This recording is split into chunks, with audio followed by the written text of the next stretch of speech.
Have you ever been peer pressured into something you absolutely and positively did not want to do? Yeah, me too. But my experience involved dangling hundreds of feet above Barcelona, trapped in a metal box held up by a single cable. Let me set the stage here. So, me and my friends went to Spain for 2 weeks. And look, Spain is incredible. You've got beaches, nightlife, sunsets that make you rethink life, and food spots you'd brag about on Instagram. Honestly, the trip was perfect until we hit Barcelona. We're driving around, soaking in the vibe, when suddenly we all noticed this cable car drifting high above us.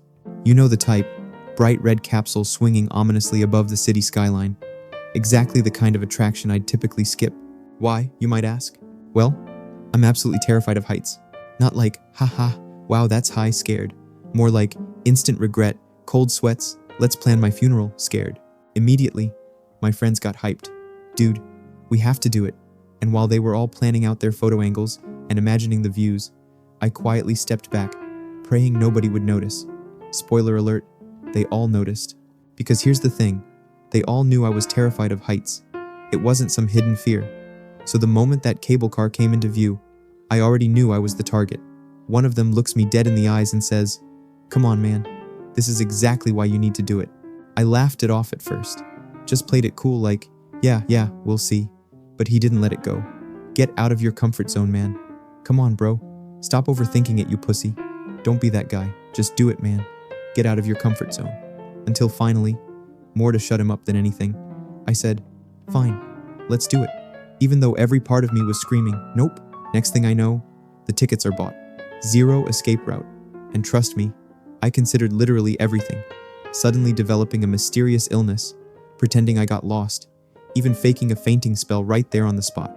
But no, I had to face it. We step inside the cable car, and immediately, it shifts under our feet, wobbling like an old shopping cart on a cracked sidewalk. I grab the railing like it's the only thing keeping me alive, because in that moment, it felt like it was. And in my head, all I could think was, fuck this. Get me out. I'm begging. I'll drop to my knees right now. Just open the damn door. The door shut, locking us in. The cable car jolted forward, and every nightmare scenario raced through my head. What if the cable snaps?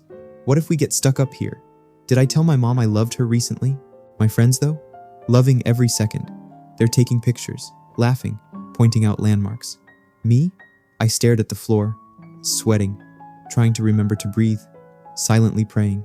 But after a couple of minutes, and what honestly felt like a lifetime, something changed. I don't even know what made me do it, but I slowly lifted my eyes, just for a second, just a quick glance. And guess what? It wasn't nearly as terrifying as my imagination had built it up to be. In fact, it was actually kind of peaceful, beautiful even.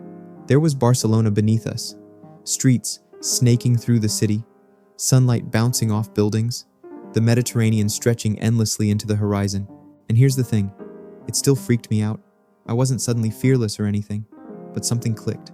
All that dread I'd built up in my head, the panic, the what ifs, the this is gonna suck, turns out that was the worst part. The fear before it happened, way worse than actually being up there.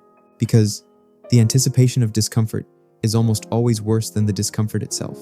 You see, comfort zones exist because our brains crave safety. The moment we think of stepping outside that zone, our mind screams, danger. It builds up every possible horrible scenario and convinces us that staying put is smarter. But that day, trapped in that little box above Barcelona, I learned that fear isn't always a reliable indicator. Sometimes fear is just the uncomfortable doorway you pass through right before something worthwhile. Sometimes it's nothing more than an alarm going off for no good reason. I'm still afraid of heights, by the way. This didn't magically fix me. I haven't suddenly started skydiving or rock climbing or anything crazy. But now, whenever that familiar pit hits my stomach, whether it's talking to someone new, starting a project, or just stepping into a situation I can't control, I remind myself of that cable car. Because the truth is, stepping outside your comfort zone rarely feels good at first. Usually, it's terrifying. It's awkward, messy, sweaty, uncomfortable. Take your pick. But more often than not, on the other side of all that fear is something pretty incredible. Or at the very least, something worth experiencing. And hey, if nothing else, you'll get a good story out of it. and maybe some friends who'll tease you about your panic attack for the rest of your life. Worth it? Yeah, definitely worth it.